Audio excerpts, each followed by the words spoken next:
Salut les petits marronniers. Aujourd'hui on va voir pourquoi est-ce que cet hiver risque d'être un hiver très compliqué pour nous tous. Cet hiver risque d'être l'un des hivers les plus compliqués pour nous en termes de survie et on va voir ça pourquoi. Je vais vous parler dans cette vidéo aussi de deux études, une de 1987 et une de 2009 qui ont toutes les deux les mêmes conclusions, qui traitent toutes les deux plus ou moins les mêmes sujets et qui vont avoir un impact significatif sur notre état à l'heure actuelle. Parce que même si ces deux études sont séparées par 20 ans, plus de 20 ans, 22 ans exactement, on a les mêmes conclusions, donc on est en droit de penser qu'à l'heure actuelle, on devrait se sentir de la même manière. Alors ces deux études, elles parlent de la solitude et de comment la solitude va nous affecter, nous, au quotidien, les êtres humains. Je pense que vous le savez, nous les êtres humains, nous sommes des êtres sociaux. Nous aimons être au contact de plusieurs personnes. Nous aimons être entourés d'amis dans notre famille. Et c'est pour ça que beaucoup d'entre nous qui parfois n'ayant pas de boulot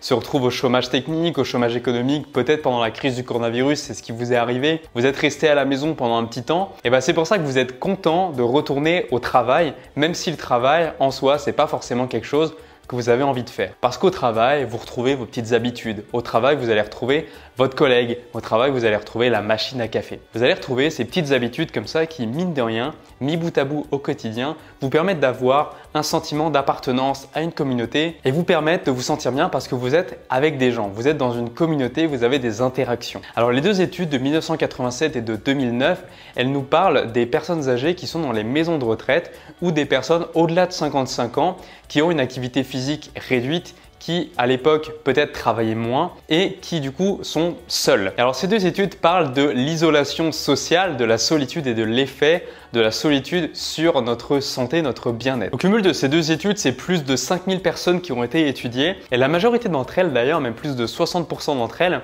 se sont trouvées dans des situations où elles étaient seules et où elles étaient également déprimées. Et donc ces études nous montrent que le fait d'être seul et le fait de ne pas avoir d'interaction sociale nous tend à être plus déprimés. Les deux études ont également étudié les personnes qui avaient des interactions, par exemple dans les maisons de retraite ou avec leurs voisins, et se sont rendus compte que le fait d'avoir des interactions avec ses voisins, avec le commerçant du coin ou avec des gens qu'on ne connaît pas forcément énormément, qui ne sont pas des amis à proprement parler, ça nous permet quand même d'avoir un certain niveau de bien-être qui remonte, qui repart à la hausse. Mais ce que montrent vraiment les études, c'est que finalement ce sont les interactions avec les gens qui nous sont proches, donc avec notre famille, avec nos amis, qui sont les plus importantes. Et c'est pour ça qu'il y a un grand piège, il faut vraiment éviter de s'isoler socialement. Moi, pour vous raconter ma vie, je me suis un petit peu isolé socialement et même depuis que je suis en Belgique où je me suis éloigné de mes amis qui étaient restés en France et je me suis pas forcément fait de nouveaux amis en Belgique parce que j'étais au travail, donc j'étais dans le confort dont je vous parlais au début et c'était facile pour moi d'avoir des interactions avec des personnes qui étaient très intéressantes. Alors j'ai trouvé que les collègues que j'ai eus, pour la plupart, se sont devenus des amis, mais ce ne sont pas des personnes avec qui j'ai des interactions au quotidien comme je pouvais avoir quand j'étais en études ou quand j'étais plus jeune. Et donc faites très attention à vous, évitez de vous isoler socialement. Ce que ces études-là ont montré également, c'est qu'il est intéressant d'avoir des échanges visuels avec les personnes, même si ce ne sont pas des échanges physiques. C'est pour ça qu'à l'heure actuelle, plutôt que de s'envoyer des textos, plutôt que de s'envoyer des messages vocaux, qui sont quand même des choses très bien parce que ça permet de garder un certain contact. Le vocal, c'est encore mieux que le texte parce qu'on peut faire passer une émotion, on peut faire passer un sourire par la voix, on peut faire passer de la tristesse, on peut faire passer des émotions.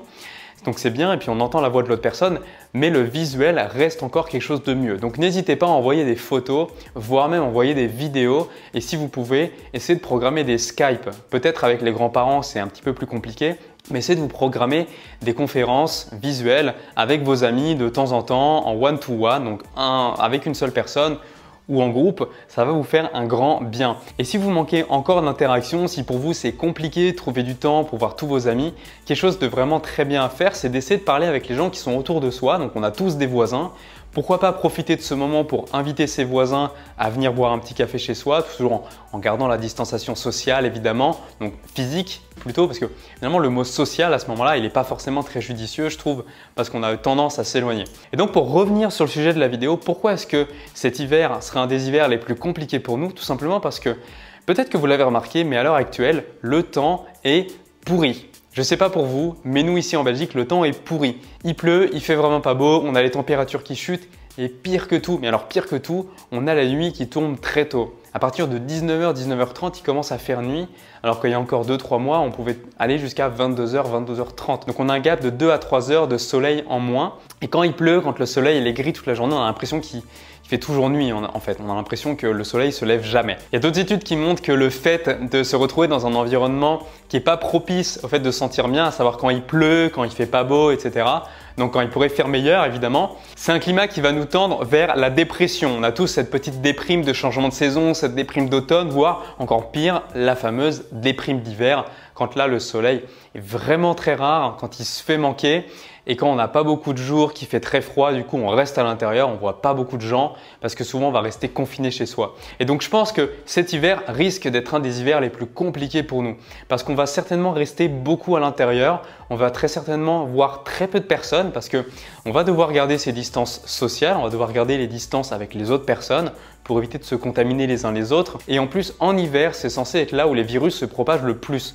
Donc c'est là où il va falloir faire encore le plus attention, voir le moins de gens possible, ou alors en portant des masques, en respectant les barrières, les gestes barrières, etc. Plus le temps qui est un peu pourri en ce moment, qui pourrait largement être meilleur, il pourrait y avoir du soleil, moi je pense vraiment qu'on va avoir un hiver très compliqué.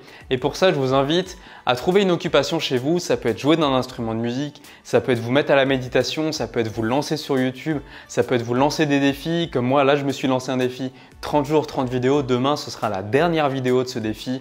On sera à la 30e vidéo sur 30 jours. Si vous avez envie de vous lancer des défis avec moi, vous pouvez me rejoindre sur Instagram ou sur Telegram, c'est encore mieux parce que je vais vous lancer des petits défis dans pas longtemps, des défis sur plusieurs jours, plusieurs semaines ou plusieurs mois. Ça sera en fonction de la difficulté du défi et de l'objectif qu'on a envie d'avoir. Maintenant, si vous voulez aller plus loin, si vous voulez recevoir des nouvelles vidéos comme ça régulièrement, entre 1 et 2 fois par semaine, je vous invite à cliquer sur le rectangle rouge en toute cette vidéo pour vous abonner à la chaîne YouTube.